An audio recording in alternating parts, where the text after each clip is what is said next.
Depuis un mois, personnel de l'hôpital, syndicats et élus appellent à ce rassemblement. Des habitants de Bernay et ses environs sont présents. Parmi eux, de nombreuses mères qui ont accouché dans cette maternité, aujourd'hui menacée de fermeture. Pour les soutenir, pour des éventuelles futures mamans et pour les autres enfants qui arrivent. Voilà. Les sages-femmes de la maternité sont en tête de cortège. Céline y travaille depuis 15 ans. Elle est venue défendre ce service de proximité. Dans les semaines qui viennent de se passer, on a encore eu une nécessité dans l'urgence de s'occuper des femmes qui, de toute façon, si elles avaient eu 20 ou 30 km supplémentaires, se seraient retrouvées dans une urgence vitale engagée, en fait.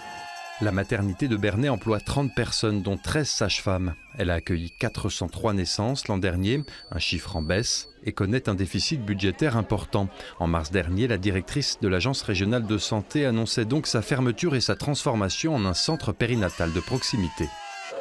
L'hôpital public! Une pétition a été lancée pour le maintien de la maternité. Elle a récolté près de 21 000 signatures. Les responsables syndicaux n'entendent pas en rester là. Si on n'est pas entendu, si on n'a pas de réponse, de toute façon, on va continuer. Notre maternité ne va pas fermer. On va faire d'autres actions qui risquent de se durcir un peu. Le 29 mars dernier, des élus locaux ont rencontré la ministre de la Santé Agnès Buzyn. L'entrevue n'a rien donné. Selon eux, la maternité est un atout essentiel pour attirer de nouveaux habitants. Si cette maternité ferme et que d'autres services pourront peut-être fermer par la suite, on enlève encore une partie des services publics auprès des populations. Une réunion est prévue le 4 juin prochain à l'Agence régionale de santé.